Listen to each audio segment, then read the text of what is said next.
Hello, everybody, and welcome to day 49 of the road to toucanchess.com.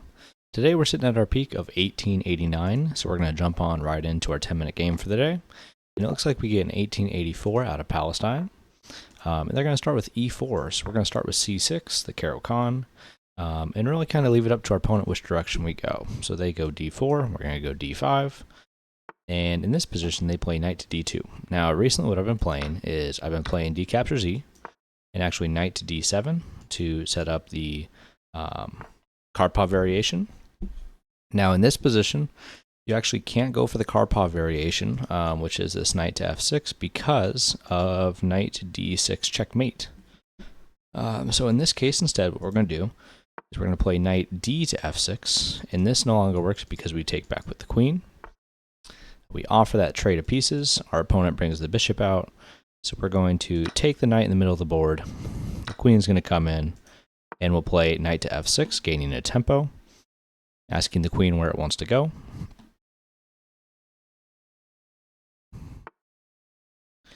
And our opponent opts to come back. Now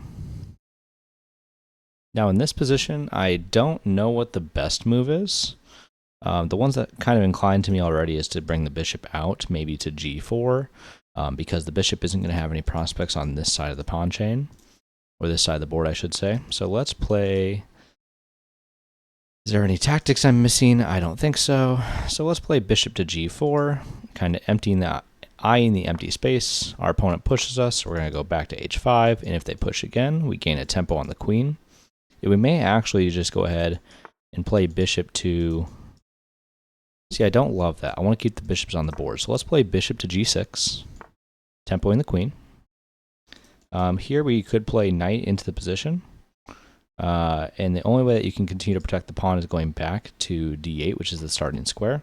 And at that point, we can play e3. So if we bring our knight into the center of the board, though, or run into any other issues, always a quick check to make sure is going to probably be the most beneficial for us. Not necessarily, but maybe we do play like queen to b6. Is there a big difference in the two moves? Maybe, maybe not. Let's just start with e6. It feels a little bit more forced in the position. Our opponent does create some dark square weaknesses. So now we can't make that move anyways, even if we wanted to. Maybe we play... There's an idea of a pin here.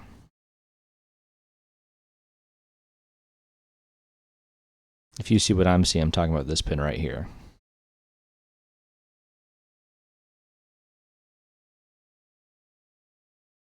Maybe we centralize the knight to d5.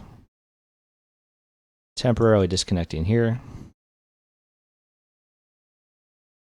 Our opponent may just leave it there. Our opponent goes all the way back. Let's play bishop to d6.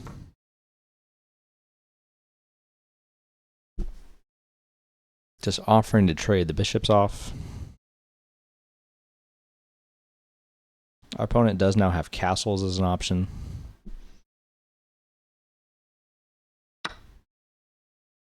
We take. Our opponent long castles. And I'm kind of tempted. I mean, it feels like there should be an attack for us somewhere here. We could also long castle. I don't think we're hanging anything immediately.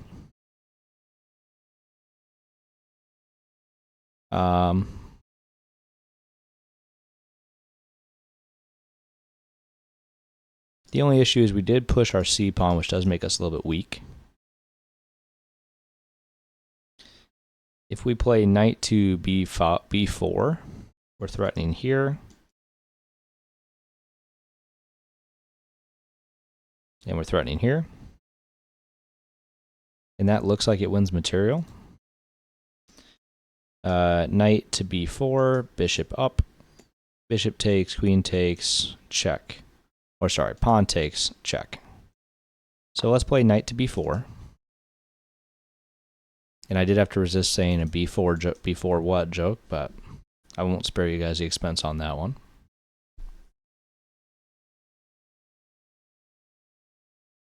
And I don't know, it feels like we have the advantage here. Being able to prove that we have the advantage is a little bit different, of course. And here, I like the idea immediately of doing bishop captures to get this pawn capture, and then there's double pawns that are also isolated.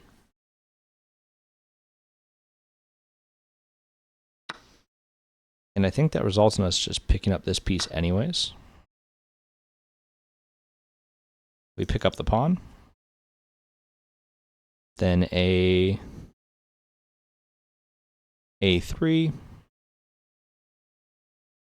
What if we long castle first? Long castles. A3. It doesn't look like it works as nicely.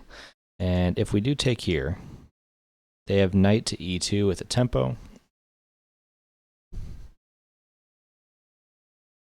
After which maybe we have bishop captures A2. I don't really know what to do in this position. Long castles, knight in. Feels like an issue. We could just take this pawn with check. So let's maybe do that. Let's take our free pawn. We'll come back, knight to B4. Our opponent brings their knight up. And now in this case, not seeing a clear attack, I'm trying to figure out if there's anything wrong with long castle in here. I don't think our opponent can move fast enough, so let's long castle.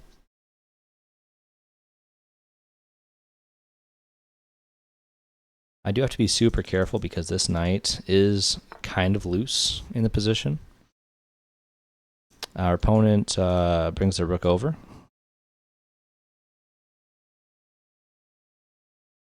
If I play queen up, the knight hangs. So maybe, just maybe, we play A4. Or sorry, A5, and then queen to D5. Then knight in. So that makes us a little less ready to play that. The rook is not feeling super cozy here. So let's play B6. We are opening up our king.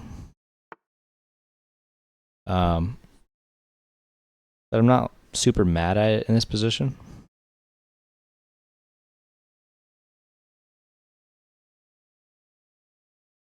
How do we want to do this? If we push up, our opponent's forced back.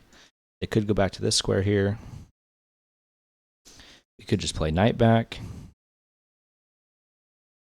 We are down on the clock, so we do have to try and probably move a little quicker than we currently are. So let's maybe play knight to A6, and we'll try and reroute into the position.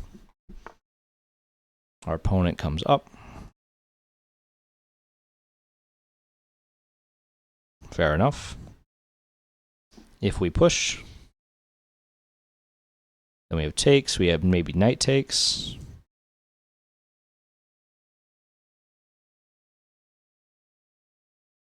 I don't think there's ever B4 ideas. Let's go here and let's try and trade off the queens.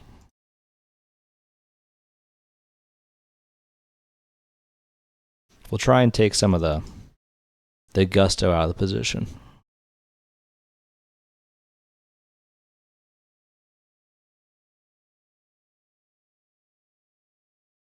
So maybe in future games we look more at short castles to not run into this nonsense, because this kind of shows us it's not like we were not aware of the risk of going this way, but I don't think we gave enough thought to how strong our opponent's counterplay would be coming down the c-file. So if pawn takes, it's going to be a pretty immediate knight takes.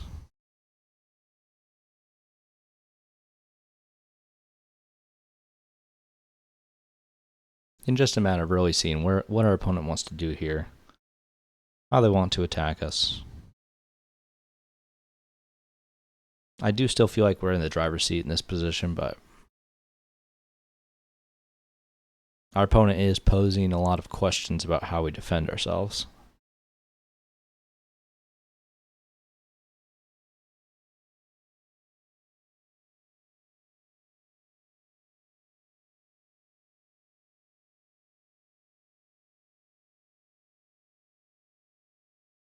And a big thought by our opponent. The knight comes in. Let's play g5 to displace the knight. Our opponent does that. Let's take.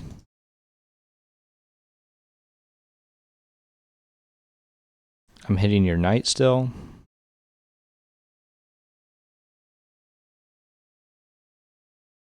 I mean, I think we're going to take a lot of the play out of the position here. Is what it looks like to me anyways. And we are trying to speed up a little bit because we have been playing a little slow. But this has been really one of my areas of study. So talk in regards to like how I practice chess and how I've been playing recently is I do a lot more endgame study than I do most other forms of study. Our opponent goes there.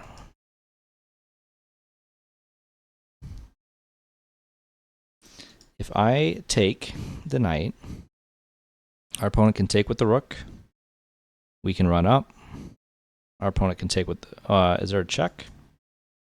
I think we just run away. Am I missing something?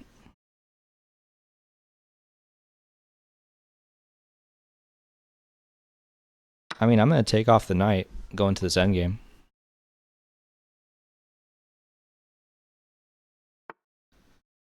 And our opponent opts to bring the queen all the way in. Fair enough. Let's take a pawn with check.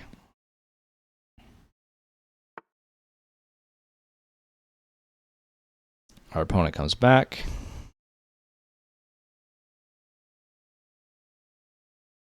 And how do we want to do this?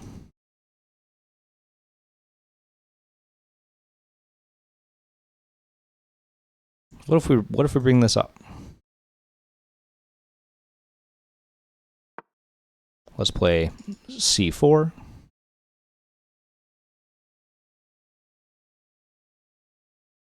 We have the material advantage. We're holding on to it. There's a lot of checks, which are scary, but whether they do enough is kind of up for debate. Our rooks are connected.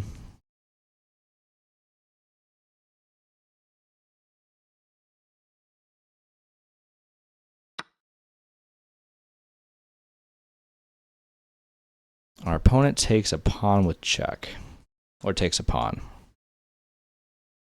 Do we ever have rook to d7? Threatening rook to a7? And the queen?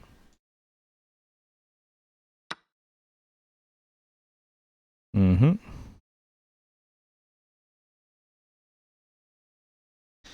If I slide the queen over, queen check.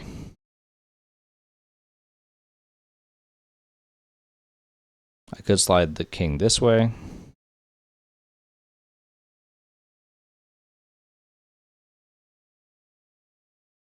How do I want to do this? We're running out of time.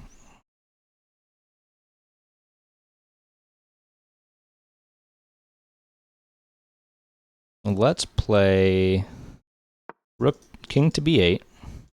Gain out of the pin.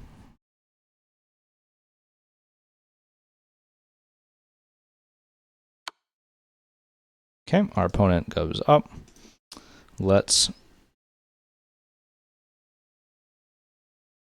If we block with our queen, that's hanging in the corner.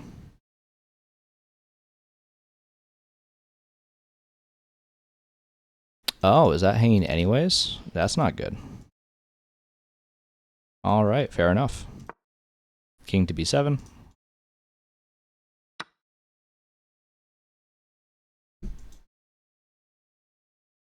Let's go rook to d8, and we're going to try and run the king. We have 18 seconds left. This is not a position that we should have lost in the first place.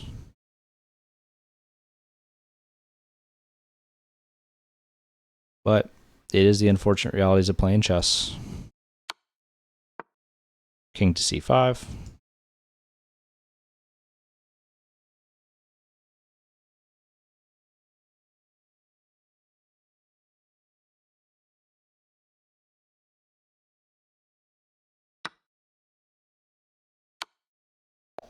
Rematch checkmate. Our opponent blundered it.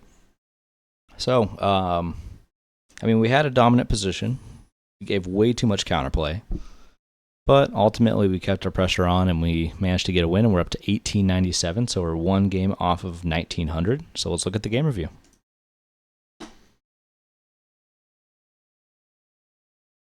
So on today's date, we played with the 78%, and our opponent played with the 73.8.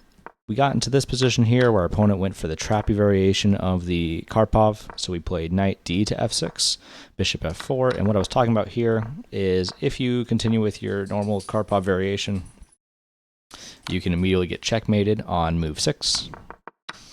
So instead, you attack the knight, we traded off, we gained a tempo on the queen. We played bishop to g4, which was wrong. Queen to b6 was the correct way forward. But ultimately, we brought our bishop back, attacked their queen, played e6, which was fine. f3 was wrong, so Ben Feingold prevails once again with saying that never play f3. Knight to d5, bishop to h2. And apparently, I missed that we have bishop captures c2, because after queen takes, I believe the move here is bishop check. And then anywhere that the king goes, you end up with this check, winning the queen back. But we didn't see that. Bishop to d6, takes, long castles, and we played knight to b4, which was correct, forking these two pawns. After bishop to d3, we snapped it off with the bishop to win the pawn, and we took our pawn with check. Knight to b4, knight to e2, and long castles. Now here, if we look at the engine, I'm going to have to assume that castles is probably a little bit better. It says 2.42. versus 2.88, so I guess castles is not better.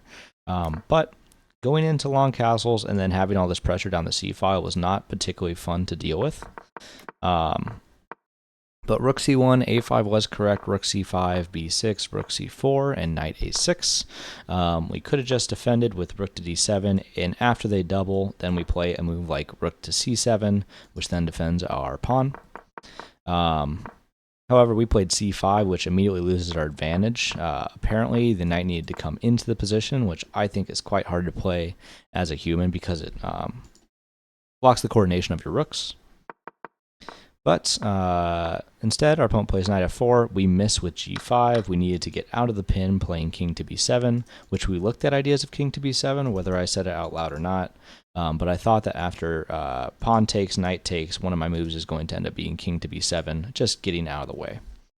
Our opponent finds d captures. We play knight captures. Our opponent sacks the rook, which was not correct. We take off the knight, which was also correct, and we enter this position, where we have to be super careful to not get mated. We play queen captures d3. King to a1 and c4, just trying to kind of lock our queen in. Now this one was a little bit of a double-edged move. Is later in the position we noticed we did have some difficulty in getting our queen back to the a-file.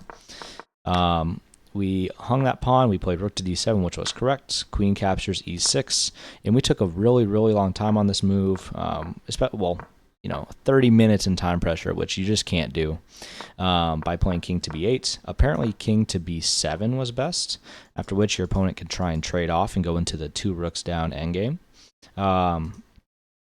I was thinking here, I guess it does get out of the idea of after king to b8, we ran into that check that our opponent found. King to b7, queen captures h8, and our advantage is completely gone. Rook to d8, queen g7, and we ran our king towards our opponent's king. Our opponent ultimately decided to take a pawn, and this is checkmate because the queen covers the final square. So not a terrible win for us. It wasn't the cleanest game. We played with a 1900 rating. Our opponent played the 1650. If you guys enjoyed the video, definitely leave a comment on down below. Let me know what I can do to improve the channel. If you enjoyed the video, hit the like button. And then finally, check below. Make sure that you're subscribed, and that way you don't miss any of my future content. And I will see you guys on the next day.